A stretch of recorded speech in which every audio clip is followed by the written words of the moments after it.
Hey, what's going on? It's Bill Burr, and it's time for the Monday Morning Podcast for Monday, December 19th, 2016. What's going on? How are ya? Oh, Jesus Christ, my fucking computer, every 5 seconds. Do you want to download this? Do you want to do this now? Do you want to do it in an hour? Should I remind you later on tonight? Lady, give me some fucking space. Jesus Christ. These fucking goddamn... I don't know, man. I'm not into this shit at all. Just the level with which it's fucking... I guess because of technology, I am able to do this. You know? If it was back in the day, I would not be able to do this. What is this, you ask? Maybe you didn't ask. Maybe I'm doing that thing where I'm putting words in your mouth. But if you did ask, I'm doing a podcast. I guess there's always a price to pay. And I think that that's one to grow on. Maybe that's the lesson. I swear to God, I want to start a fucking church. I got to do it. Have you guys been watching that woman from King of Queens? She played the beautiful wife, to the guy who drives the truck. That's how they've always done sitcoms. The honeymooners. Hey, I fucking drive a bus, and I'm the wisecracking pretty wife. Well, Ralph, maybe if you weren't a fucking idiot, you wouldn't drive a bus. Oh, one of these days, Alice. Pow, right in the baby maker, right? Isn't that what they did? Something like that, little fucking ice box in the corner. And then you get into the 60s, right? 60s was like the blue ball era of sitcoms. You know what I mean? You had I Dream of Jeannie. And the fucking guy he just wouldn't bang her. I've talked about this shit before. I remember watching it as a kid. It's like, why don't you rubbing up against her or something? I didn't even know what sex was. You know why? Because there was no internet. Now, if there was internet back when I was watching that show and I was like 7 or 8, I would have been like, why didn't you do a fucking reverse doggy style over the fucking genie lamp? I would know all this extra shit. That's what the fuck is wrong with kids nowadays. It's like they get, I'm going on an old man rant. They get on these fucking computers, right? Their parents are like me. They don't know how to work them. They're not even interested in them, We're in the fucking corner making homemade apple cider, getting ready for the holidays. Wearing a Christmas sweater that we think actually looks good. We're not wearing it ironically. We're like, oh, this is my Christmas sweater. Dude, my fucking mother sewed this together for me when I was in high school. Still fits. Sweaters always still fits because they stretch. They're like the sweatpants for your torso. It takes a while. Like if you have a homemade sweater, one of those lobster fisherman ones that your mom would make, and she just give it to you in the bag that she bought the yarn in, Then one day you look at it and some fucking moth started eating at it. And you're just like, is it the 1800s? Really? A fucking caterpillar got its fucking pilot's license and now is eating my sweater. This is like so fucking 1826. How is this happening right now?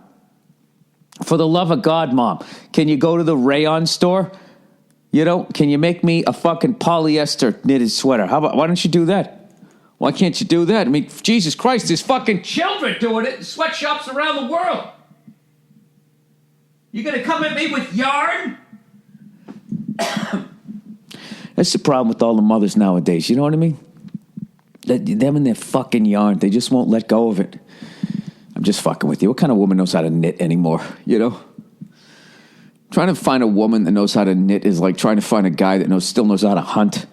You know what I mean? And that even goes for the fucking rednecks. You're not doing it the way you fucking, you're way less fucking, I don't know what, four-wheeler fucking ancestors hunted. Almost talked myself into a corner there. I was like, I don't want to do the hacky,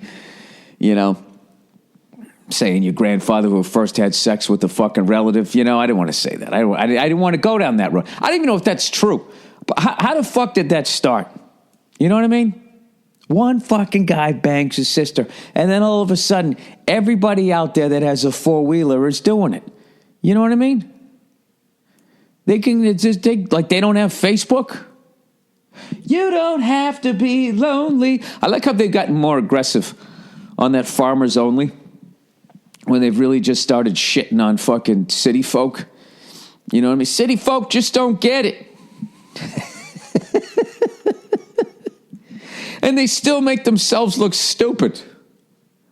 City folk just don't get it. They could go with global warming. They could go with overpopulation. They could go with quality of air, quality of life, space. There's so many different directions that, hey, you want to come back to my place, and you go there and it's like some fucking city apartment. You know what I mean? Where like the kitchen is in the bedroom, you know, and the bed folds down from the wall. Like you could fucking attack them that way. You know what I mean? Some intruder trying to come through their window. I mean, city folks just don't get it. And then they go to their spread, right? Fucking got your own parking space. You're not driving around the block like for fucking 9 hours trying to find alternative side of the street fucking parking. There's all these different things. Water levels rising. You know, I saw this one of these man in the street things. I've been watching that channel, Vice. You guys watch the Vice channel? It's a fucking great channel. Reminds me in a lot of ways a little bit of MTV during the early days, where like they had a lot of funny promo commercials. I don't know why more fucking networks don't do that, because you know you usually fast forward or turn the channel when there's a commercial, but they have funny fucking commercials. Like there's some talk show on there, these two black dudes, right? Or at least one black dude and one guy sort of Puerto Rican, maybe. Or maybe he's light-skinned. I don't know. I'm too white to understand, right? So they do a talk show. So they're hyping it, and they're showing like the New York City, you know, skyline like they always do before a talk show. And it was, I'm going to fuck up the joke. It was something like no big guests, no band, no audience, no white dudes. And then they cut to the promo and somebody comes out. You know, I don't know what the fuck it was. I was watching. I was like, this is funny. This looks like way back in the day when I would see like Randy of the Redwoods or Jim the Taxi Driver, you know, where they would have like funny promos. I don't know why they ever got away from that. But anyways, oh, speaking of that, speaking of non-whiteys, I saw a fucking frontman this weekend in a band. It was fucking unbelievable, right? I went down the other day. I did the Dark Matter podcast, which is Dave Navarro's podcast, and had a great time on that. And afterwards, they were like, "Yeah, hey, Dave's doing his show down at the Roxy. You want to come down Friday, Saturday night?" I guess I mean, I'm in the dark here, literally, no pun intended. I didn't know he did this just Christmas show every year. And it was like an all-star lineup. You don't know who the fuck's coming out. And you just go to the show, and then they just start bringing people out. And so I went down there to go see the show. And, I mean, I knew it was going to be good. Dude, it was fucking ridiculous. The amount of people that they had coming out, which, of course, I'm going to fucking forget the names and everything. But you just, you know, someone would come out. This dude sang the Immigrant Song and something else and fucking murdered it. I never even heard of the guy. Fucking murdered it. The band was unbelievable. Navarro was killing it. And then they brought out Macy Gray. And then she sang, the fuck did she sing? She sang The Pretenders' Brass and Pocket. And then she sang Radiohead Creep. I was just like, Jesus Christ, what the fuck? And then they brought out Cypress Hill. And no one was doing, like, their own style of music. Everybody would, like, switch it up. So then they bring out this, they give this fucking intro, which no performer wants to get. All right? The guy goes to do the intro, and he just goes, Billy Morrison was there, just fucking everybody, right? Goes, all right, this next guy, you know, people suggested him for this show. You know, first we were like, yeah, you know, we don't know if he's right for the show. And then we saw him, and he absolutely blew us away. Our jaws were on the ground. I'm telling you, this fucking guy is unbelievable, yada, yada. And I was in the crowd going, oh, no, not that. That intro was the fucking word. You can't follow it. It's like in stand-up comedy. This guy is one of the best working comics today. He reinvented the mic stand. If Eddie Murphy was still doing stand-up, he'd be asking this guy to write from it. You know, they start giving you a fucking intro like that. You're just in the back like, guy, yeah, tone it down, right? Dude, this guy came out and totally fucking lived up to it. This guy's a rapper. I mean, I don't know shit about hip-hop or anything like this. This guy, Post Malone. So the guy on stage, for whatever reason, said this guy's responsible for Justin Bieber's career, right? which I don't know why you would say that in front of a bunch of fucking 40 to 50-something-year-old white people, right? So this dude comes walking out, and there's a few people booing, like, "Buh." A couple, like 5 people because of the Justin Bieber thing, right? I love people in their 40s and 50s who fucking talk about how bad Justin Bieber's music is. It's like, really? It doesn't speak to you? You fucking dope. It's not for you. You know what I mean? It's like getting mad at the fucking, I don't want to insult the guy, but you know what I mean? It's for younger people. You know what I mean? I think, I don't understand people getting in their 40s and 50s and they don't understand that somebody's perspective as a 20-something-year-old is not going to seem like the same as theirs. And you're sitting there going like, what the fuck is he talking about? Like, that's bullshit. That's a stupid blah, blah, blah, blah, blah. And it's like, yeah, that's what you did when you were that age. And someday he'll be in his 40s and he'll look back at himself at 22, 23 going, what the fuck was I thinking? Right? Somehow, like 4 or 5 people don't get it. And they're literally booing, Justin Bieber at a show Justin Bieber isn't at. So this guy comes fucking walking out, and he just walks up to the microphone, and he goes, "What's up, L.A.? I'm drunk as fuck," right? So immediately the crowd just starts cheering, and he goes, I'm a rapper." Everybody, I was assuming in the crowd was like me going like, "Yeah, I'm completely unfamiliar with you. I am a white guy pushing 50. I have no idea who you are," right? So they start playing Rage Against the Machine, Killing in the Name Of. And I'm like going, oh, God, a rapper's going to sing. Do they got the auto-tune on? Is this going to be like, is he going to have too much deodorant under his arms like fucking LL Cool J when he did the Unplugged? What's going to happen here? Dude, this guy fucking murdered this song. Fucking murdered this song. Just took the whole thing to another level. And it never came back down again. Everybody else matched this guy. This fucking dude was unbelievable. He sang that song, and then he sang Alice in Chains' Wood. And fucking murdered both of them. And you literally felt it in the crowd. Everybody on their phones going like, who the fuck is this guy? I got to download some of his shit. And here's a hilarious thing. So later on that weekend, I'm watching Vice. And there's another funny promo. He's sitting there, that guy, Post Malone, right? And I was sitting there with Nia going, that's the fucking guy I saw. That's the guy that murdered that song, those 2 songs, right? So he was talking about conspiracy theory. I don't even know what the commercial was about. It was just him talking to another guy. I'm telling you, it's very like early days of MTV. He was just talking about conspiracy theory and being able to teleport. And he was just going like, say, here's Area 51, right? Which, of course, he picks that rather than saying San Diego, okay? He goes, here's Area 51 right here. Here's Australia. If you want to fly from Area 51 to Australia, you got to fly all the way here, And he draws the arc, too. He just didn't draw a straight line, like someone actually understands aviation, right? Because this is what creeped me out. Because if he just drew a straight line, I'd be like, all right, this guy's out of his mind. But the second he drew the arc, I'm like, oh, fuck, I'm buying into this theory, right? And he goes... well, with teleportation, they just do stuff like this. And he just takes the paper, and the X where Area 51 was, and the X where Australia is, he just takes the paper and he just folds it, and he pushes them together. He goes, it's like that. He goes, I know you guys think I'm out of my mind, but I know this shit is true. And I was like, this guy's brain, that's what my brain tells me. So, I don't know anything about any of his music, but I'm definitely going to download some of his shit. If anybody knows what his best album is or whatever, a good jump off point for that guy, it would be tremendous. So anyways, by the way, Navarro fucking killed the guitar solo in that too. I was wondering how the hell he was going to do it. Now, I don't know if they came up with an effects pedal that made the noise that the dude from... fucking Rage Against the Machine, because when he came out, he had all those weird sounds that he made. I don't know. I was in over my head musically about fucking 15 minutes ago, but whatever. And I want to thank everybody at Dark Matter for hooking me up to see that show.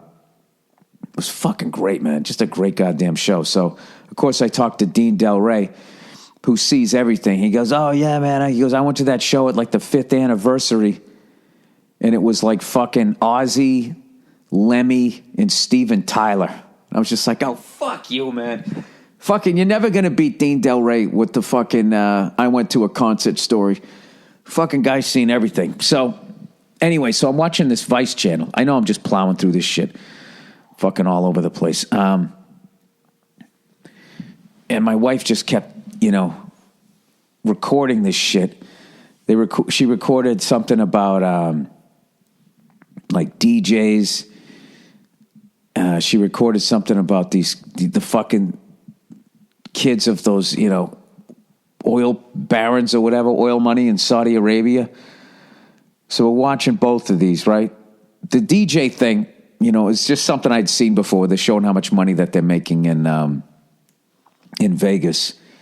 And it was funny. They were actually asking a couple of them what the future was. And a few of them understood it, and a few of them were just like, yeah, it's never going to end. It's like, dude, at some point you're going to be the Bee Gees in January of 1980. It happens to all genres of music, and the so few bands figure out how to do it, how to age gracefully from one era to another. And like I was saying, like I think I was talking about that. I can't remember what fucking podcast it is. You have to. I don't know how to do it, but somehow you have to, like, your music has to age with you so you don't look like a fucking moron. Like Justin Bieber has got to write some fucking middle-aged shit when he's in his middle age, because he can't be singing about whatever the fuck he sings about. You know what I mean? It looks stupid at 40. And it makes everybody in the crowd feels old. Then you oh my God, we're gonna die. You just see your mortality when they come out. I remember the first time that I saw that was when, like 10 years ago, when David Lee Roth came back with Van Halen, and I went to go see Van Halen. I was like, oh my God, this is gonna be fucking great, right? I can't believe he's back. I saw Diamond Dave on the Eat 'Em and Smile tour. He's gonna be throwing, I'm just thinking he's gonna be throwing fucking kicks and jumping off the stage, doing the fucking split, right? And dude, he came walking out on stage, and I swear, I was like, oh my God, and like within 5 seconds, I was like, oh fuck, he's old, I'm old, we're gonna die, everybody's gonna die here, and I get like this wave of fucking depression just hit me. Until I really realized, like, wait a minute, like, guitarists and drummers don't get old. I mean, they do, but like, they can still fucking, if they have a technique or whatever, they can still fucking shred. And I forgot that Eddie and Alex have been playing together for like 50 fucking years, and they were unbelievable. The singer has it the worst because your voice naturally drops. And of course, everyone from my era actually fucking sang. Not to shit on Justin Bieber, but when I was watching that DJ thing on the Vice channel, they fucking, he shows up at some pool party, where everybody's fucking, turning their cameras around, doing selfies and the peace sign and the duck lips and all that shit. And he shows up to sing his song, and he's just clearly fucking lip syncing. He's not even trying to do a good job, and everybody's freaking out. There was a few times, like, he took the mic away from his mouth, pointed at the crowd, and you could still hear him singing. And nobody gave a shit. There was no band. There was nothing. And all these YOLO douches were going fucking nuts. It's like, how is that acceptable? I don't know. That shit makes me feel old. Like back in the day, if you ever got caught, Milli Vanilli, the whole fucking... He Milli and Vanilli'd his whole fucking way through that. Nobody gave a shit. 20, 30 fucking years earlier... I guess it's because those guys technically never even sang on the track. I don't know. Everybody's doing fucking commercials now. I mean, it's just the whole thing has just changed. You just do whatever you want. You don't have to sing. You can fucking, you can lip sync your way with your hit song through a commercial for fucking Underoos. And it actually equates to more album downloads, evidently. I should just be sitting on a porch right now, watching young people walking by, yelling at them. That's what this podcast is just slowly becoming. So anyways, I'm watching that channel, and the next thing Nia recorded was this thing about it looked like those same guys that I saw when I was in London, the Middle Eastern dudes who fly on a cargo plane, fly in all their fucking cars with this same ridiculous wrap, you know? Or maybe it's a paint job. I think it's a wrap that they put on there, you know what I mean? They got like the fucking, it's like that mirrored finish, like those three people in Shana now with the gold suits. They'll do that to like Mercedes and all that. Well, when they're back in their country, another status symbol is to own a like endangered species or exotic animals, as they call them. And these fucking guys, they owned like cheetahs and lions and tigers. It was the most disturbing fucking thing. And I'm not even coming at this in like a PETA way. I just sat there going like, dude, that is a fucking lion. You got it on a leash? And these things kept, you know, they'd have their friends over and they'd sort of lunge at them, and then the friends would jump out of the way and be like, whoa, whoa, ha, ha, ha, like laughing. It's just like, if you saw how big these fucking things were, it's just like, they could like sort of like at 30%, like bitch slap a refrigerator and the thing would tip over and go flying across the fucking room. You know what I mean?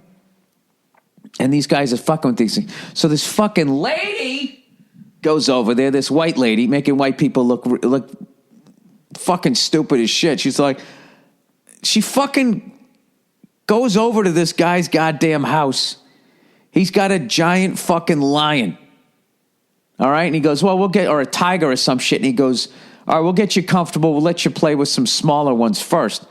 So she's playing with these little ones, and immediately I was like, I wouldn't fuck with that. A long time ago, I was on Opie and Anthony. They brought in a baby tiger, one of those little white ones or some shit. And they asked me if I wanted to hold it. I was like, no. The thing was upset. It didn't want to fucking be there. And I've been scratched by a house cat. Fucking killed. Right now, all it got me with one goddamn claw went right down my forearm. I had to put all this shit on it so I wouldn't get some sort of goddamn disease. And I'm looking at this cute little baby tiger or lion, whatever the fuck it was. One of those Siegfried and Roy ones. The Mariah Carey one where it's all fucking white, you know? And I'm just looking at the size of its fucking paws. I'm like, that thing's paws already are like 4 times the size of a house cat. I've got scratched by a house cat. This thing's in a bad mood. I don't want to deal with the thing. You know what's funny? He was actually scratched Anthony, if I remember correctly, and he had to get like a tetanus shot. Or something. Some sort of ointment had to be put on his fucking neck. So anyway, so this lady goes in there, right? And she's playing with them. She's like, oh my God, they're so adorable. And was really not impressed with the intellect of the woman. I thought they could have got somebody a lot fucking smarter, right? So then she goes outside to meet this lion. Okay? This lioness. And there's no way to describe to you how big a fucking lion is. It's not very often that you get to see a person standing next to a goddamn lion. She walks up to in the general area of this thing, and the thing's immediately looking at her. The way a fucking wild animal looks at you, you know what I mean? It's the same way. I've always said this. It's the same way like a fucking hooker looks at you, where there's no bullshit, you know? You go to a bar, some woman looks at you, you know, for all you know, she's just trying to get a fucking drink. A hooker looks at you, it's the real deal. Like, yeah, I will fuck you, okay? If the circumstances are, you know, if you got the money, I will fuck you, right? It's the same thing with, like, lions. They looking at you like if the opportunity arises, I will kill you. You know, dogs don't look at you like that. Fucking lions look at you. You know, cats attempt it. House cats, you know, you turn around, you catch them stalking you and shit. But then you look at them, and then they fucking run away. All right? Picture a cat doing that, a house cat. But you turn around, and it's a lion. And it doesn't run away. It fucking lunges at you. Or maybe gives you that refrigerator bitch slap, right? So this fucking thing is looking at her, and he's the owner who has no training whatsoever. Brings this fucking thing up. Dude, my palms were like sweaty. I had to get, well, I was watching it in bed. I literally stood up going, what the fuck are you doing? So the thing comes over, immediately starts crawling on top of her. It's on top of her. And then she puts her hands on the side of the thing and starts like, you know, rubbing it like it's a giant dog. And all I remember was that there's that YouTube video of that stuntman who worked with bears, and he had brought some sort of relative in there who wanted to learn how to work with bears, and he told him to keep his hands down by his side. And the bear came up and like stood up on its back legs, put its paws on the dude's shoulder, and he instinctively put his hands on either side of the bear, which the bear took as like an aggressive move and wanted to fight, and it fucking killed this guy. So she puts her hands there, and I see that. I go, oh, fuck. Is this thing like a bear? I don't fucking know. And all of a sudden, she got just a little bit scared, and then the thing like collapsed down on her, and it got weird really quick. And then the guy stood up with this rope fucking leash and like quickly tries to pull the lion away, which she does. And this woman gets up like, oh, wow, that was like I feel like that was like a spiritual experience. Blah, blah. It's like, bitch, you almost got fucking killed. And then the guy goes, yeah, you got scared and it senses your fear. And then, oh, God, thank God she didn't make any high-pitched noise, like the sound of an animal, like, suffering. You know what I mean? You ever hear, like, a dog toy, you know, when they bite on it, it makes that high-pitched noise? It excites the predator in them. And so I say to Nia, I go, how far into this show before they show us somebody who get killed? I go, I say about 17 minutes. They didn't. It was at the end of the show. And they were just like, 2 weeks after we left. So this fucking woman, basically, the housekeeper comes in. All right? She didn't fucking do anything. She's not like these fucking guys who, for some reason, like, it's just total, like, male ego shit, trying to outdo the other fucking rich guy down the street that they get these things. They don't know anything about the animals. They fucking... At least that's the way it was presented. They didn't know shit about the fucking animals, and then they were like, no, the thing has a better life living here. It's walking around in a fucking cage. You know, it's like, dude, would you want to walk around in a cage? I mean, you could always get knifed. You could get killed the same way an animal could in the wild. It's a fucking lion. Who's killing a lion other than another human being? So anyways, this fucking housekeeper came in, and she got mauled by these fucking lions, and they bring the woman in, and the guy tried to say a dog did it. And they were like, these injuries are a little more than a dog.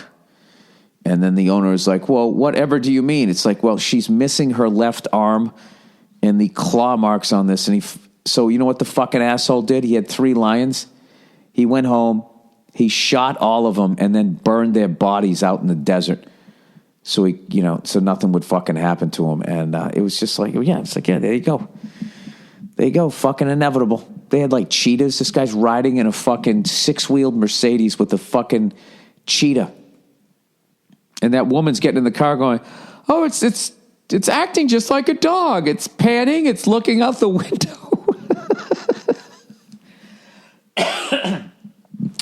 Maybe they had to get somebody. I'm not saying she was not a smart person. She just wasn't very aware of the situation, I feel. And I just kept hearing, like, it was back in the day, like 50 Def Jam comics did bits about how white people fuck with wild animals. And so in a way, I'm like, oh, this is good. For once, it's not white people being idiots with wild animals.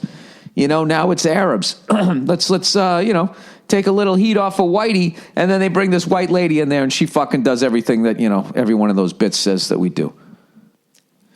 So anyways, let's get to some of the reads here for the week, if I can. If my fucking computer isn't going to tell me to fucking, I don't know, update something.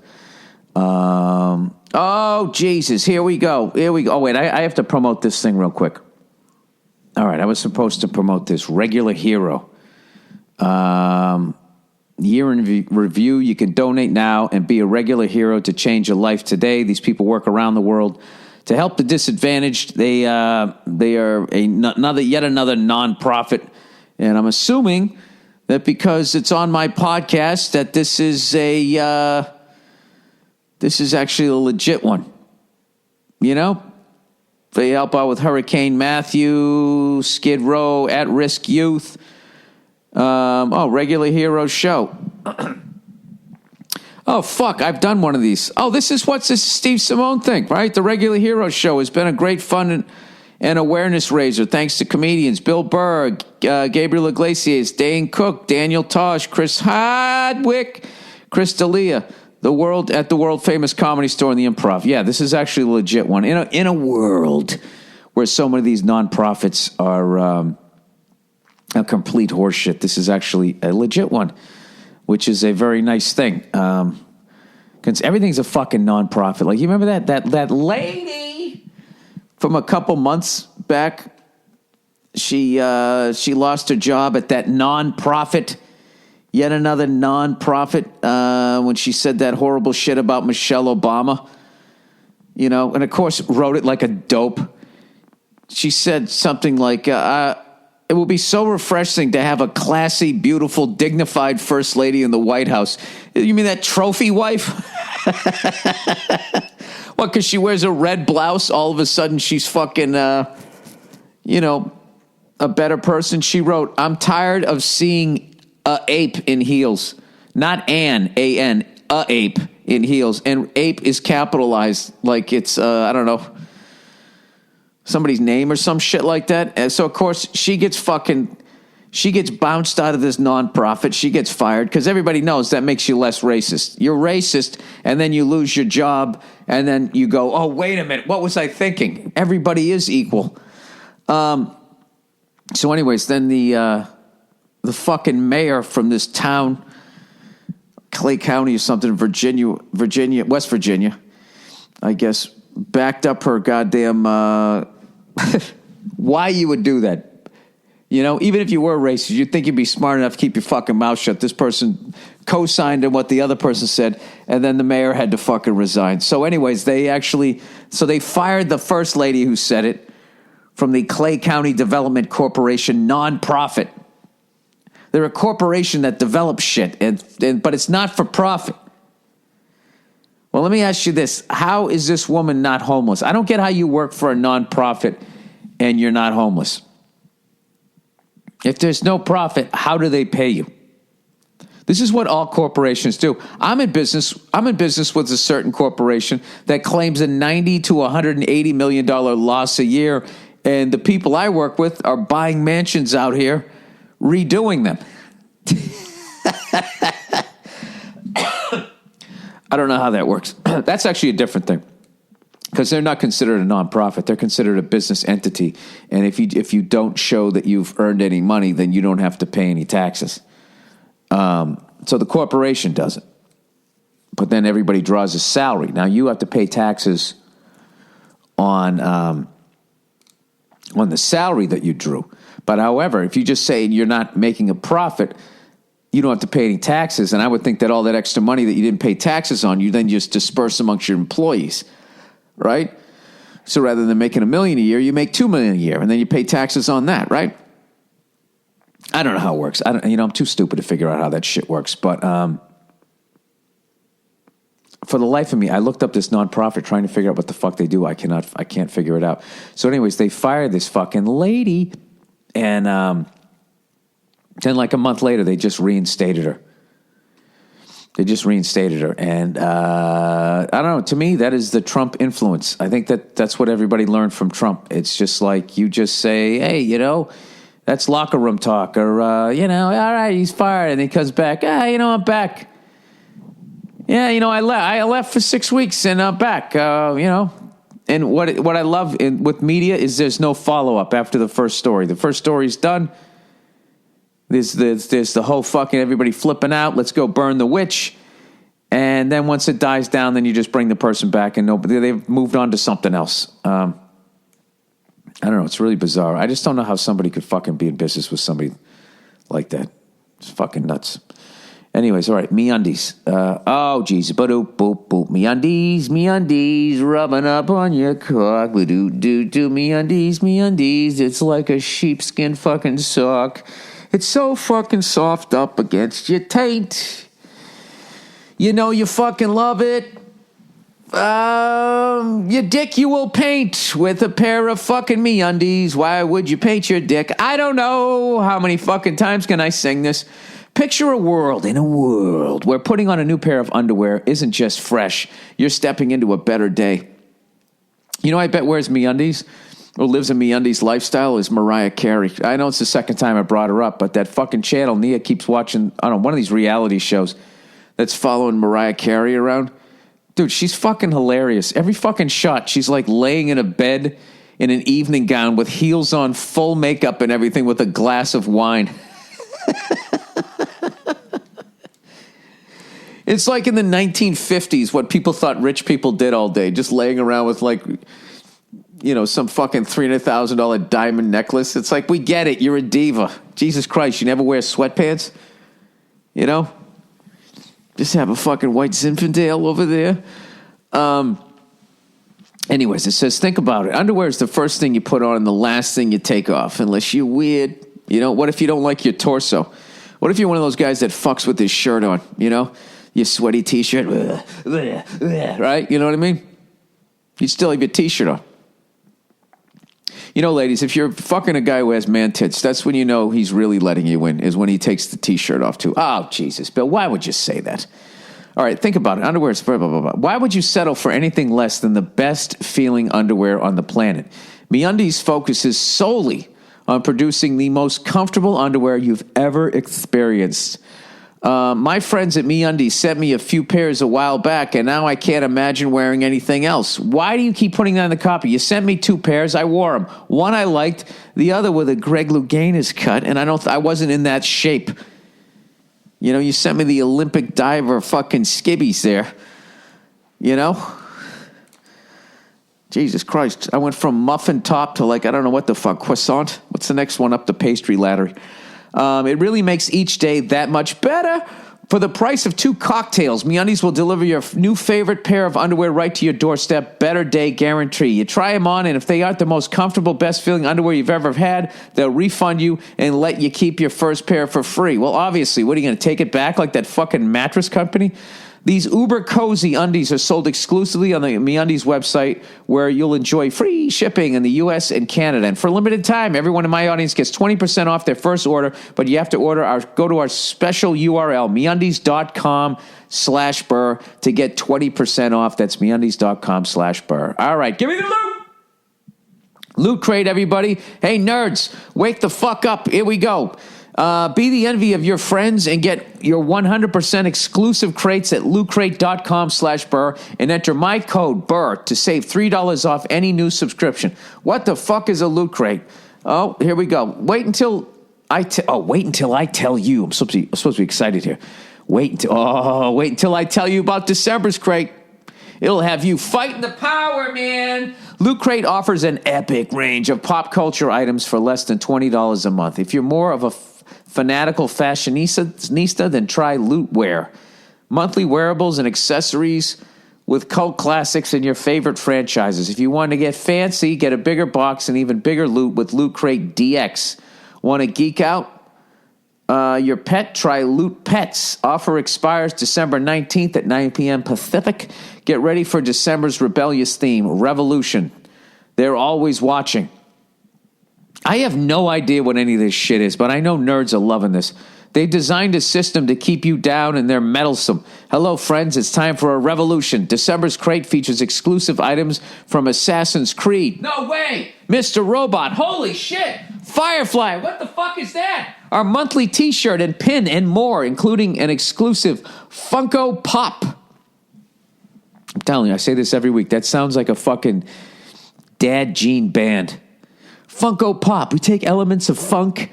We're like really into Tower of Power. It's like a James Brown kind of thing, and we mash it. We do what do the kids call it? A fucking combining there of 2 songs with the same tempo of more contemporary things. Our kids love it. Do not wait. You have until the 19th at 9 p.m. Pacific. Hey, maybe next year when Navarro does his show, maybe he'll have some members of Funko Pop come on. Pacific to subscribe to for December's crate. When it's over, it's over. No more crates. Go to lootcrate.com/Burr and enter my code BURR to save $3 off any new subscription today. How many more fucking things are there? Oh, I don't want to read all this. All right, guys, can you handle one more? Can I just do one more just to fucking plow through this shit? All right. Now that you know how to dress like a nerd, now that your balls are nice and soft, at some point you're going to want a sandwich, right? Blue Apron, everybody. Not to be confused with Red Apron. This is Blue Apron. This is for the Democrats only, all right? Not if you want to cry into your meal after Trump gets sworn in, you got to go to Blue Apron. Not all ingredients are created equal. Fresh, high-quality ingredients make a real difference. So it's important to know where your food comes from. talk about how, fuck you, I'll talk about what I want to talk about. Affordable. For less than $10 per person per meal, Blue Apron delivers seasonal recipes along with pre-portioned ingredients to make delicious home-cooked meals. Variety? We got you covered. Choose from a variety of new recipes each week or let Blue Apron's culinary team surprise you. Holy shit, is that cornflakes? Recipes are not repeated within a year, so you'll never get bored. You're like Mariah Carey with all her fucking evening gowns. Every fucking time she's got a different one. Flexible, customize your recipes each week based on your preferences. Blue Apron has several delivery options so you can choose what fits your needs. And there's no weekly commitment. So you only get deliveries when you want them. Easy. You want it easy? You don't want to think? You fucking dope. Here we go. Each meal comes with a step-by-step, easy-to-follow recipe card and pre-portioned ingredients and can be prepared in 40 minutes or less, just like Rachel Ray over there. Guarantee Blue Apron's freshness guarantees promises that every ingredient in your delivery arrives ready to cook, or they'll make it right. Check out this week's menu and get the first 3 meals for free with free shipping by going to blueapron.com/burr. You'll love how good it feels and tastes to create incredible home-cooked meals with Blue Apron, so don't wait. That's blueapron.com/burr. Blue Apron, a better way to cook. Why do they write so much fucking copy? It's like, I get it. Okay?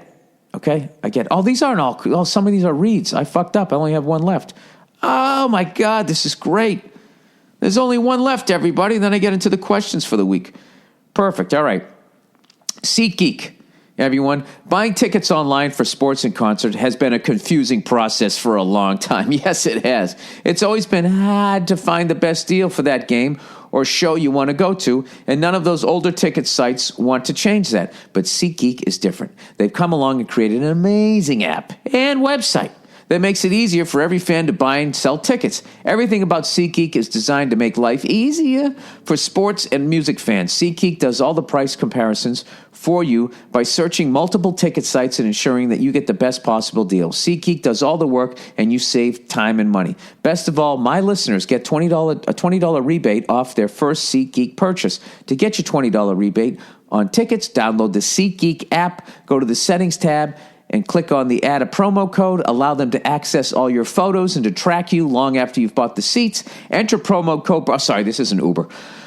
Enter promo code BURR. SeatGeek will send you $20 after you've made your first ticket purchase. Download the SeatGeek app and enter the promo code BURR today. All righty then. All right. So, according to the emails, somebody wanted me to look at this fucking thing, and it simply says, Crazy Asian Sport. Saw this on Reddit and needed you to see it. Merry Christmas, Twinkle Eyes. All right, let's see what this is. Oh, my God. All right, let me hit pause here. This is... I want to go to this. All right, there's this whole group of fucking dudes. They're all dressed in white. Oh, my God. They're all huddled around a pole, and there's a guy sitting on top of the fucking pole. And then another group of dudes come in wearing orange shirts, and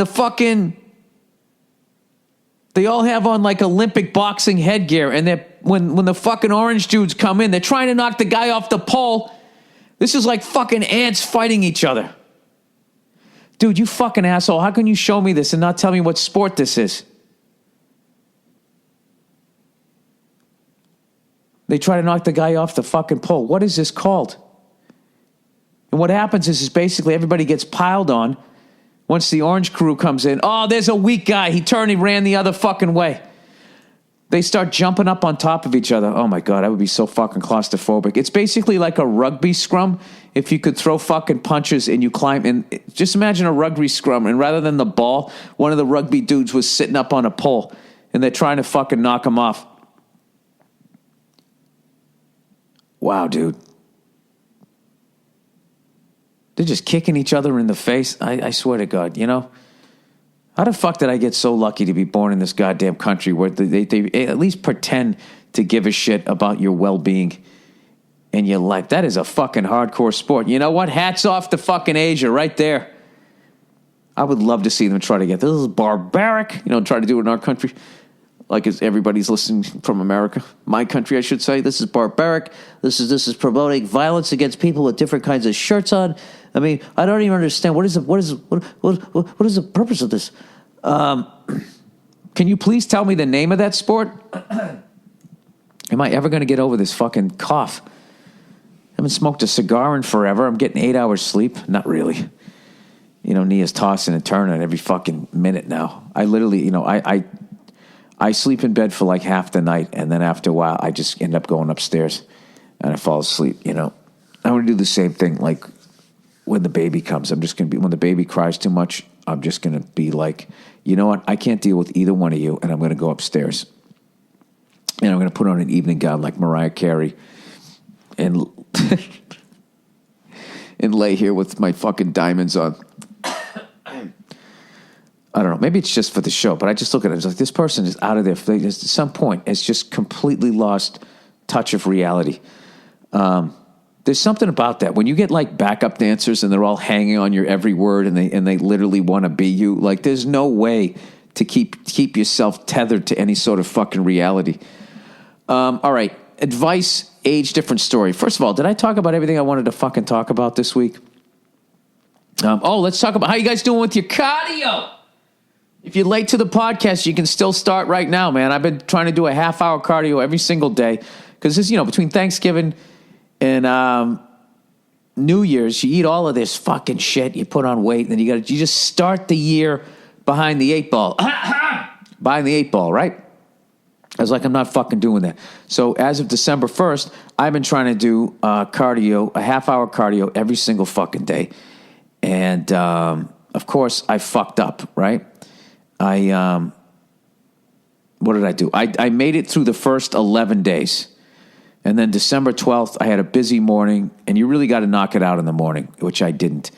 And the day got longer and longer, and then I came home. Nia was watching some fucking TV, and she was just like, I need comfort. And I was just like, all right, acting like I was a good husband rather than like, I don't want to get on that fucking elliptical again. So I missed a half hour on the 12th. 13th, I did my half hour. So I had 12 out of 13 days. 14th, I missed. Then I was like, fuck, this is becoming a trend. Now, I owe that machine down there 60 minutes plus the 30 for today. That was Friday, December 15th. So I got on that elliptical. Baby red cakes. I got on the thing and I did an hour and 11 minutes, 71 minutes out of the 90 minutes. I just looked at it like it was a basketball game or a sporting event, and I was down by 90 points. And so the next day I started my day. I was down 19 points plus the 30 I had to do. And I ended up doing an hour on the elliptical. So now I was up 11 minutes. And then I liked the results of doing a fucking hour. So then on Saturday, I did an hour and 4 minutes. So then now I'm up. I was down 90 minutes. Now I was up an hour and 15, also known as 75 minutes. And then yesterday I did an hour and 15 minutes. So I don't even know what I'm up at this point. 45 minutes plus an extra 45. I'm actually up 90 minutes. Something like that. I don't know what the fuck it is. I can't really remember. But all I wanted to do, I was going to do a half hour every day. And that was going to be, so 31 days, that would be 15 and a half hours of cardio. But now I think I'm just going to do hours every day for the rest of the fucking year. I weighed myself the other day. I was 177. Now, when I came back from fucking Europe, I was a $190. So I've taken 13 pounds off since that trip. So I don't know. It's all about the fucking cardio. I would love to do that. If you know what the reality is if you got an elliptical every day and did fucking 60 minutes, if you just did that, and when you do that, when you put together a playlist, that's when you got to love. I tell you, you got to love like bands like Iron Maiden, where they have 6-7 minute songs. At least the songs are at least 4 minutes, which is a huge fucking chunk. And I just put my sweatshirt over the clock, and I'm just like, I just peek at the clock after every song's done. All right? So if you're just doing a half hour of cardio, you got to listen to Rhyme of the Ancient Mariner. It's a 13-minute song. Hear the Rhyme of the Ancient Mariner, the whole fucking thing. They got she like me, they show the dice for the crew. Right? You listen to that whole fucking thing. The curse hit high. Right? You're going to go from fucking 27 minutes down to 14 minutes. You're like, this is a fucking joke. I always try to put it on, have it come on, time it with like 21 minutes, and then I just cover it up because the next time I look, I'm going to be in single digits. I'll be down to like 8 or 9 minutes. It's fucking tremendous. But anyways, a buddy of mine, my drum teacher, was showing me this fucking song this week. And I don't know how I slept on this one. I've always been a big Soundgarden fan, and somehow I never heard that song Rhinosaur. And as always, Matt Cameron with the sickest fucking drums. I've become obsessed with that song and that fucking album. And when I saw it, I thought it said 2016. I was like, oh, they got back together. This is their latest shit. And then I looked again and it said 1996. Every fucking thing that I listened to, I don't know what happened to me. I think part of it was I got old, and then I was also like trying to fucking get somewhere as a comedian. I just completely missed out on like 20 years of music, and like half the shit people show me, I'm like, oh, that sounds fucking, it always sounds like it's brand new to me. When did that come out? And they're like, yeah, like 2002. I'm like, I just can't get contemporary. I got 20 years of shit I got to fucking sift through. So if there's any other drummers out there, part of my lessons is he'll play shit at the end, like ear training shit. Like you got to try to figure out the groove. You got to figure out what time signature it was in. And this was to figure out what time signature it was in. And of course I was fucking it up. And few drummers out there, it's in 6. But if you count the eighth notes, you just count up to 12, and the phrasing is 7 and 5.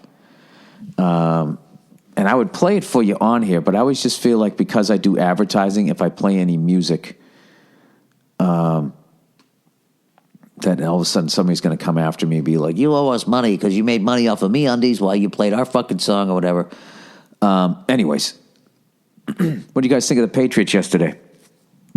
Everybody's flipping out about our defense. Like, I don't know what the big, we beat the Ravens, and the Ravens, they got that Suggs guy, but back in the day, they had Suggs, they had Ray Lewis, and they had Ed Reed. So their big three is basically down to one dude.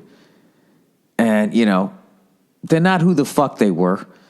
And then we beat the Broncos in Mile High, where we never fucking win, but they got a rookie quarterback.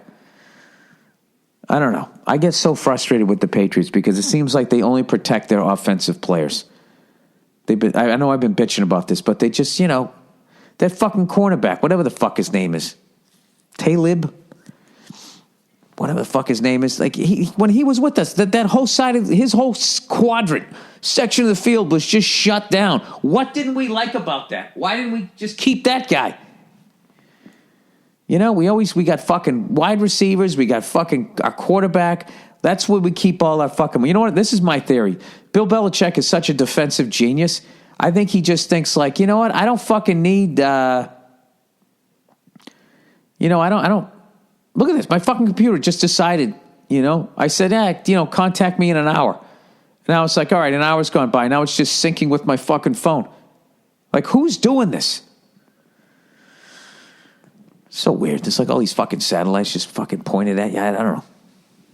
Anyways, I think he just is convinced that he can take any second-round draft pick, train this person into being an NFL quality player at that position / borderline all-pro. If you become an all-pro, then he just fucking gets rid of you the second you want money.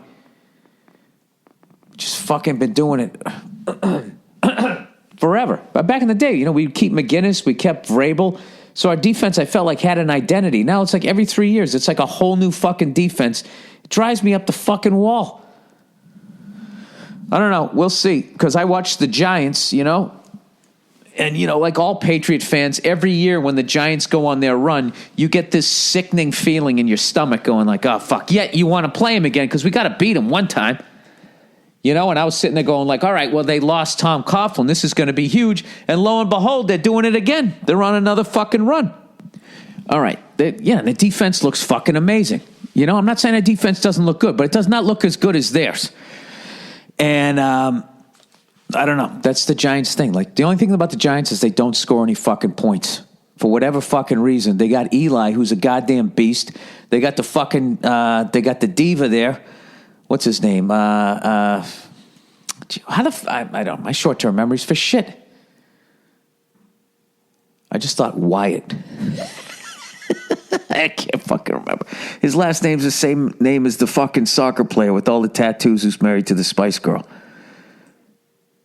Beckham. Bend it like Beckham. Odell Beckham. There you go. See that? I'm learning how my fucking old brain works now.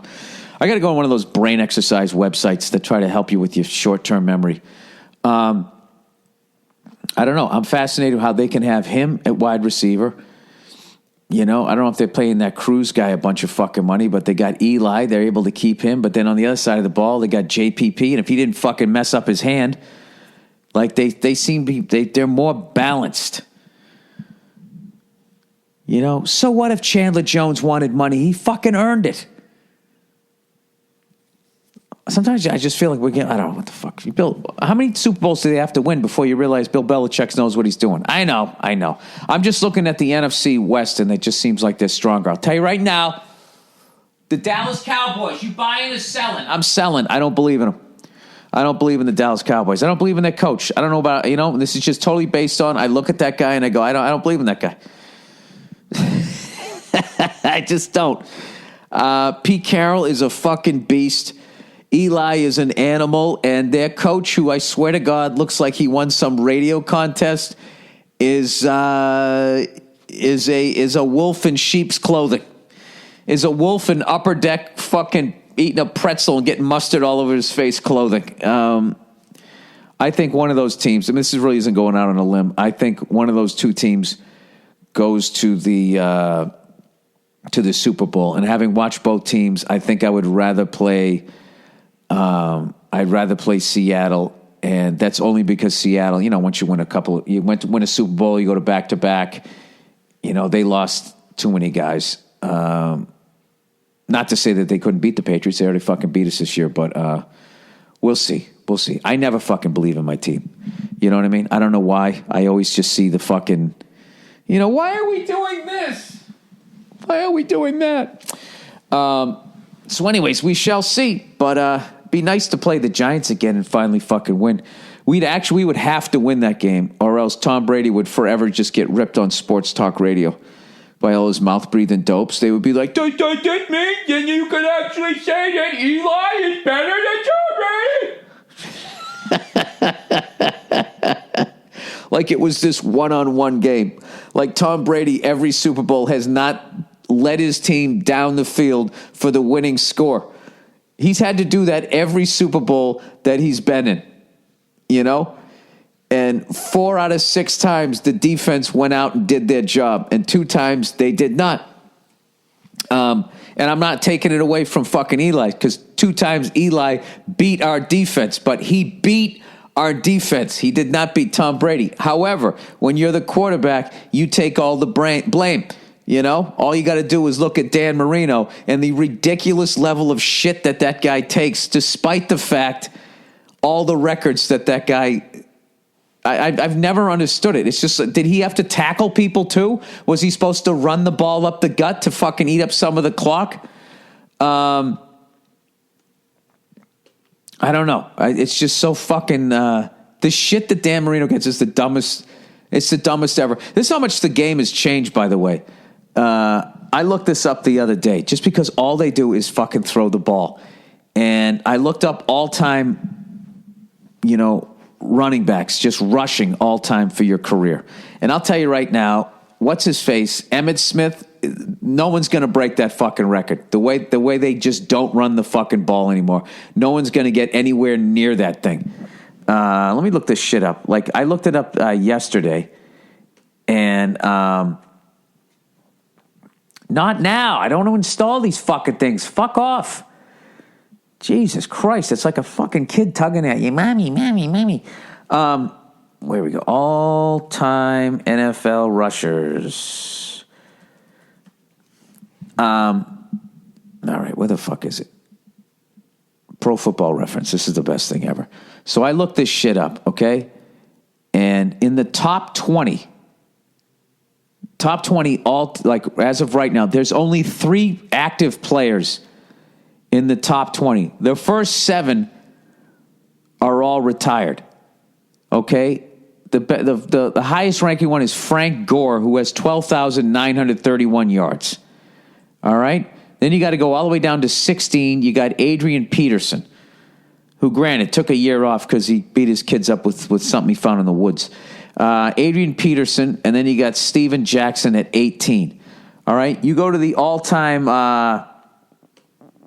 where the fuck is it? Passing. Where the hell is it? Passing yards. How hard is it to find that? Passing yards. All right? So there's only 3 active players, top 20 rushing, right? Starts at 8 and ends at 18. All right. Passing all time. There's in the top 14, there's 6 active players. 6 active players in the top 14 all time. There's only 8 other QBs in the history of the NFL that has thrown as many or more yards than 6 current fucking players. And the top 2 all time are Peyton Manning and Brett Favre. Peyton Manning just retired last year. Brett Favre retired 6 years ago. It's fucking unbelievable, like how much this game has changed. And there's only 2 really old school names in the top 20 is Johnny Unitas. Where's the other one? And Fran Tarkington. And what's his face? Like John Elway, Warren Moon, that class. Dan Fouts, Joe Montana. They came in, they did their damage. Dude, Kerry Collins is in the fucking... He's 16th all time.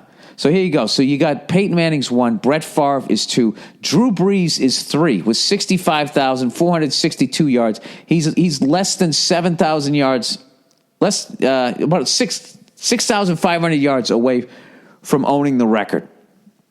Dan Marino's 4th. Then it's Tom Brady, John Elway, Warren Moon. Then Eli Manning is 8. Then Fran Tarkington. Then Ben Roethlisberger, Vinny Testaverde, Phillip Rivers, Drew Bledsoe, Carson Palmer, Dan Fouts. I've seen like everybody, all of these people play in my lifetime. I did catch the end of Fran Tarkington. Dan Fouts, Kerry Collins, Joe Montana, Johnny Unitas I didn't see, Dave Craig, Boomer Esiason, Donovan McNabb. All right, Donovan McNabb is 21st all time. That's how much the fucking game has changed. It's unbelievable. And what it is that these guys are like throwing for 4 yards, 5, 6 yards. That shit you used to give to the running back. So I think Emmitt Smith, Walter Payton, those guys, no one's going to touch their... I don't know how you get enough fucking attempts to even do it. Was there a point to that, Bill? I'm just saying they throw the ball a lot. I guess that's what I'm saying. Jim Irsay completely changed. And then another thing, too, is just the way that they protect the fucking quarterbacks. You know, when they call it the Tom Brady rule. Because that time he turned around and looked at the referee and said, "Hey, somebody touched my jersey." And the referee was like, "Oh, I'm sorry." He fucking threw the flag. Everybody calls it the Tom Brady rule, which I love. I love that they call it the Tom Brady rule because it is. You know, you got to protect your quarterbacks. That's your money. Everybody realizes that, when the best, everybody knows the fucking quarterback. If that guy gets knocked out, no one's going to watch the game. So they protect the hell out of him. And they're like, yeah, fuck everybody else. And people who are not into sports, they're into offense. They want to see some action. So now it's like illegal to cover a fucking receiver. Dude, Dan Marino, the shit you could do during that guy's fucking career, and he still threw for like 60,000 fucking yards. I don't know. They always talk about steroids, right? And they put an asterisk next to your name, They don't, the same way they don't give Barry Bonds his just due. It's just like, you're going to sit there and tell me, all of these fucking guys were as good as Dan Marino with the yards they're putting up? Fuck out of here. All right. Advice, age difference, and history. Dear Bill, I'm just a Bill. Yes, I'm only a Bill. I'm a big fan of yours. I really enjoy your podcast. Thank you very much. I appreciate it. I am 28 years old and in a relationship with my girlfriend who's 7 years younger than me and who I plan on marrying. We're really great together and I love her. Well, congratulations. The thing is as our relationship has gone on, I've been getting some static from people about our relationship.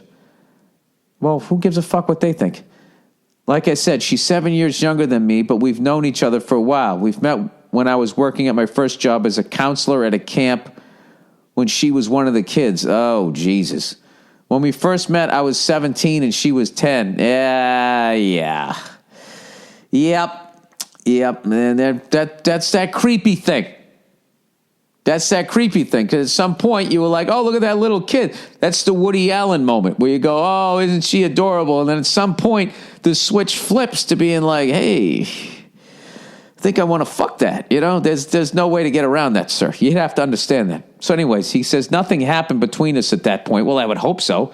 It wasn't until we reconnected years later when we were older that we started talking again and really getting to know each other. All right, well, I guess that's fair. But people are going to say some shit, right? Anyway, I'm getting shit from some family and friends because of our history. Just from an outside source, I'd like to know what you think.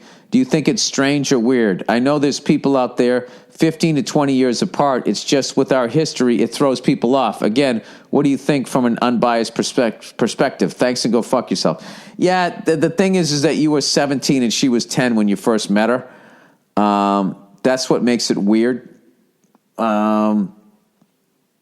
Like my wife is 10 years younger than me, but I didn't meet her until I was 35 and she was 25. Hey, Nia, come in here. Here's a question. Somebody's 28. What do you say there, Wendy? What are you so out of breath for? Come here. You gotta give me a place to sit here. Oh, Jesus. So this guy, he's dating this woman, right? He wants to marry her. He's 28. She's 21. He said, the thing is I met her when I was a counselor. I was 17. She was only 10. He goes, obviously nothing happened then. He goes, obviously nothing happened then, but now that we're together, people are giving us shit. And I was saying how there was a 10-year difference between us, but I was 35, you were 25. Right. So they're looking at you like you've been grooming her since she was 7 years old. Yeah, but he met her, but then seems like he didn't see her for a while. Then they reconnected and had all. Of course, which happens. Don't worry about it. If you know everything's on the up and up, just do your thing. Is her family cool with it? Is her family giving him the side eye like he was grooming her, or seems to just be friends? What do you mean? His friends, people that he knows, are just like, this is what I would do. I would just, whatever those people. His friends are giving him shit about it? I wouldn't, if you meet new people, I wouldn't tell them that that's how you first met them. Yeah, probably not. Not everybody needs to know your entire history in that way, just because people will misinterpret it. But yeah, if you guys are fine, your families are fine, don't worry about it. Yeah, as long as nothing happened when you were a counselor. Exactly. As long as you're sure nothing happened when you were a counselor, which I'm sure it didn't. He always wants to push her on the swing. Oh, God. I know, it's bad. All right, let's see. Now I did it to you. Sir, you're gonna have to, there's a certain level of shit you're going to have to deal with. Where are you going? I'm going out to have a little breakfast with a friend. I didn't like the vagueness of that. You're having a little breakfast with a friend. Yes. I'm going to get smoothies with Chelsea Peretti. Oh, you didn't have to say that. Smoothies. Yes. Chelsea Peretti. Smoothies with Chelsea. Yep. Sacramento's own Chelsea Peretti. Is she from Sacramento or Oakland? Yeah. She's from Sacramento. I thought she was from Oakland. No. Oh. Hella Sacramento. Hella Sacramento. She does say hella. Yeah, she's white trash from... She is. She's white trash from Northern California. She is. She's also a Republican. Anyway. All right. Where the fuck am I? Yeah, dude, just, who gives a fuck? This is the deal. Once you get married, you have fucking kids and shit, you're never going to see anybody anyway, so who gives a fuck? Who gives a fuck what people think? Go out and do what makes you happy, okay? As long as you're not hurting anybody and you're not breaking a law, please go out and do it before just being happy becomes illegal. Because, just the level that the population is going in, I'm thinking by the end of my life, I don't know what it's going to be like over here. I hope we don't end up like China. With China, it's so fucking overpopulated. They got to people. Nobody drive cars for 5 fucking days, and just the shit that they're dealing with is it's brutal over there. Which whip am I What are you doing? Yeah, take the Prius. Take the Prius. I still have the Prius, everybody. I'm going to be selling the car. I can't find the title. So I sent in all the forms to the DMV. Bye. Enjoy your smoothies. You big Hollywood phony. Bye. All right. So I sent it in to the local one, and I fucked up. Not only did I send it to the wrong DMV, I wrote, for some reason, 2017 on the check, so they thought I was trying to pull a fast one. So then I end up having to send it up to fucking Sacramento, so I'm waiting for that thing so I can finally get rid of that other fucking car. All right, here we go. Girlfriend texts. Hey, Bill, I'm in a bit of a tough situation. Oh, I think you are. You wrote in twice. And would love to hear your take on it. I'm 24 years old and was recently seeing a 33-year-old girl. Whoa! I love it. Ba-da-doo-doo-doo-doo-doo. Come and rub my fucking balls. You are fucking 9 years older. For about 6 months. Within the time span, I cheated on her twice. I told her about it, and although she was upset, we agreed to get back together and start over anew. Everything was relatively fine until last week. I went to her house before she got off of work to do some work on her computer when I noticed her text messages opened. Uh-oh. Mac computers are usually linked to a person's phone, so I was able to see all of her texts. I'm sure you know by now where this is going. Oh, Jesus. Since she has gone through my text before, I figured I would take the same evasive liberty. Well, you've fucked around on her twice. I would think that she would be doing that. I found a particularly strange thread from someone named Lauren, whom I found out was actually her ex-boyfriend, and she had it in her phone in a woman's name. Oh, God. They were sexting back and forth, talking dirty, and exchanging pictures. I also found out she was sending him videos of us having sex. What the fuck? What the fuck? Whoa. Dude, I don't think that's legal. Is that legal? Wait, how does that work? If you consensually let somebody... If you didn't know you were being filmed, I don't think that that's legal. This is what I do know. I'm not a lawyer, and I have no idea what the law is. All right, let's continue. I confronted her on it, and at first she minimized the entire situation, saying it wasn't really that big of a deal. Since then, we've been going back and forth arguing. You know what? You guys are both, not ready to be in relationships remotely. And thank God you both found this out before you got married and had kids. She's since apologized, but I'm not really sure what to do.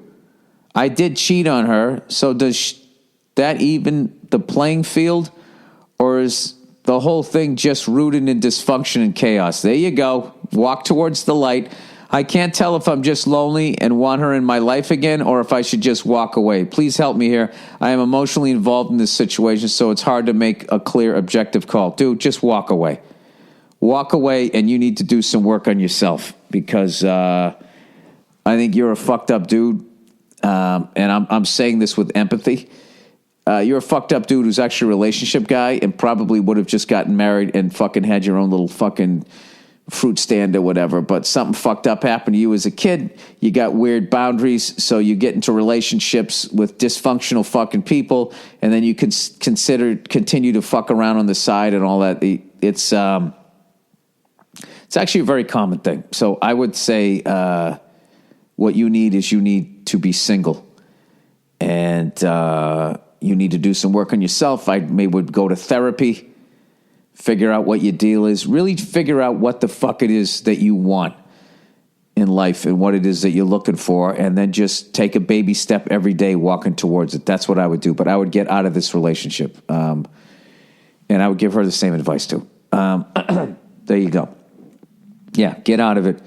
And just know that you're going to be fucking lonely. But dude, all it takes is 2 to 3 months. You'll be fine. You know what I mean? Just make yourself go to the gym. What you got to do is you're breaking a routine, and you're fucking used to this person being in your life. But the further you go without seeing that person, the more objective you can be, and you can look back, and then one day you're just going to be like, what the fuck was I thinking? and it can actually be funny to you, or you can really just see like what the fuck is wrong with me that I would do that to a person, and what is wrong with me that someone would do that to me and I would consider staying. You need some self-esteem there, buddy. All right. Girl with pet rat. Oh, Jesus Christ. Dear Billy Christmas Toes. I don't even know what that means. I've been listening to the podcast for a long time. I recently came into a situation that resulted in me having to make a decision.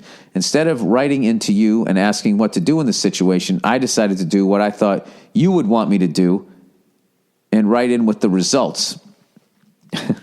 Dude, don't base your life on what the fuck you think I would want to do, but this is already interesting. Last month, a girl I had been dating got a pet rat. Oh, boy. Got a pet fucking rat. Okay. Is it Angelina Jolie? Didn't she have a rat? I don't know if she has Billy Bob's blood around her neck. We had been dating for about 4 months, and it was going well. I would say that if we were together about 6 months, I would have moved in with her. We really clicked. Well, she got a pet rat, and I wasn't down with that. Not because I had a problem with a rat in a cage, but her taking the rat out of the cage and holding it while we watched a movie. Bill, I can barely even stand a cat on a lap because I don't trust them. So I voiced my concern, and she laughed them off, and ended up being a bigger argument, and eventually came back around to the rat. I told her it was me or the rat. She said she'd rather me... Oh, you missed a word here. She'd rather have me, I guess. Except there was a long pause and some serious thought. I really like this girl, and honestly, if my devotion ever came down to choosing between her and anything short of family or friends, would she or any girl ever accept that? Dude, you're so emotional, you're skipping words here. Probably not. They'd say bail on the guy who's not sure if he'd choose you or something that potentially spreads diseases. Anyways, that's what happened. Merry Christmas to the Burrs. Yeah, but what you're doing is she loves that rat, and you're making her get rid of something that she loves. So there's going to be, I guess, a pause. I don't know. I think that it was really bugging you. I think it was really fucking bothering you, and you let it simmer, and then you just fucking hit her with, you were ready to talk about this for days, weeks, I don't know how long, and then you just fucking caught her off guard, and she's been bonding with this thing, and you made her make a Sophie's choice between you or the rat. Which, I gotta tell you, I don't know about that move. You could have easily just said, listen, I respect the fact that you like a rat. Okay. You know what the first thing I would do is I would look up life expectancy of a rat. All right? And I don't mean someone that snitches. Because I think everybody, even I know at this age, as white as I am, that snitches get stitches. No, I'm kidding. All right. Life expectancy. What do you guys think, huh? What's the over-under here? How long can a fucking rat live? I'm going to say they live 6 to 8 years. If this was The Price is Right and I was the last person to fucking, I would say 6, but I'm going to say 8 years. Life expectancy of a rat. 2 years. Dude, it only lives for fucking 2 years. All right, this is what you say to her. If she hasn't got rid of the rat, come back and say, listen, I know you love that fucking rodent. Here's the deal. The thing's only lived 2 years. All right? I plan on being with you in 2 years. Can you do me a favor? Make this be the only rat you ever have. All right? Okay? She agrees to that thing, and then just put parameters. When I come over and we're watching Sleepless in Seattle, I don't want to have a threesome, if you know what I mean. Just keep it in the fucking cage. When I'm not here, you want to roll around the floor, get yellow fever, whatever the fuck you want to, whatever the fucking rats do. If you want to do that, that's fine. I just, I don't want to fucking deal with the thing. You could have done that, but, you kind of made her, what's she going to do with the rat now? Like, how do you get rid of a rat? Is there like a fucking adoption agency? This is going to make me feel bad about my dog again. which is, of course, been brutal. I'm not going to talk about it. All right. Yeah, you just let the fucking thing go. Do you know those lions? Do you know once those people have those fucking lions and tigers and cheetahs for a long enough time, they can't release them back into the wild because they don't even know how to fucking hunt anymore. You know what I mean? That really blew my mind. They don't know how to hunt anymore, but they can murder a fucking housekeeper. I mean, it's just, how the fuck do you have that in the house? There's no fucking way. This was in Kuwait, by the way. I don't know why I said Saudi Arabia. Kuwait, exotic pet deaths. Let's see what we got here. Lions, tigers become problems. Pets in Gulf. Big cat killings, maulings. Big cats escape. All right, here we go. This is 2014. This is a website you want to go to. Big cat rescue. All right. Big cat killings, maulings, and escapes. 2010s before. Lion attacks on humans. Here's a video. Do I want to watch this? Is it weird that I root for the fucking animals? Oh, Jesus Christ. All right. Dude, look at those things. I was talking to Verzi, and we were talking about these big cats. Like, those big cats, they're literally the Lamborghinis and Ferraris of cats, of animals. Oh, my God. It's got his fucking arm. It's got his fucking arm, and he's trying to slap at it. Oh, my God. Jesus fucking Christ. You're a fucking idiot. This guy's trying to remain calm. Dude, there's one guy, he's dealing with this lion attacking him, and then there's another guy slapping at the fucking lion. And it's got his fucking leg. It's just sort of holding him. He's almost away.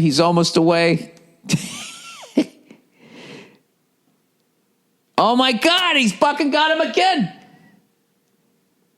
Dude, you should have got the fuck out of there. Get the fuck out of there. And this guy, he's still staying in the fucking cage.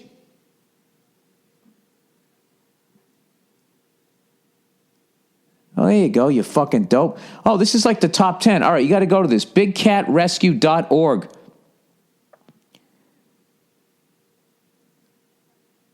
And this is another guy. He's getting fucking bit by this goddamn thing. It's weird, man. When they decide that they're going after somebody, like the other guy can just totally be like, the other guy's like the friend in the bar going, come on, man, you don't need this. You don't need this. This thing is just going after this one fucking dude. Lion attack number 8. All right, he's petting the back of the thing. He's petting it. It's a fucking lion, and then boom. Oh, it's got his arm. I've seen this one. It's got his fucking arm. Ugh. Now his friends are pulling. It's a tug of war with this guy right now. And the other guy is funny. He tries to hit the lion, but he's too afraid to go near it, so he keeps hitting his friend who has it in his fucking mouth. Wow. Lion attacks hunter. I've seen this one. I don't like that one because they killed the fucking lion.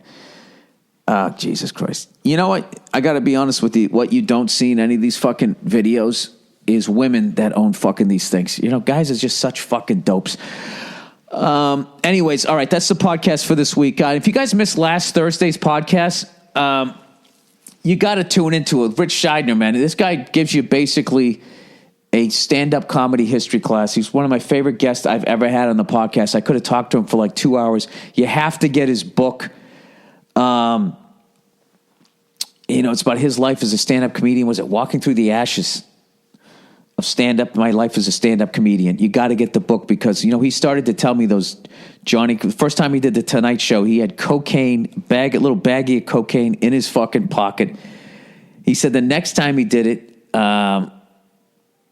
he did a joke about heart attacks, and Johnny was really nervous about having a heart attack because he smoked and hated him. And they made sure that he stayed in the fucking dressing room. They're like, you're never doing the show again, and blah, blah, blah, and all this type of shit. It's fucking, the book is amazing. But you got to listen to the podcast. I have the links and everything. It was last Thursday.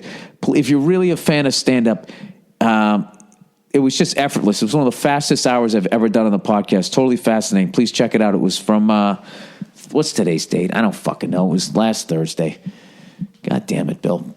Let's see. Thursday, 11, 12, 13, 14. Was it the 15th? Ah, Jesus, Bill. Come on. Can you get your shit together here? All right, 2016.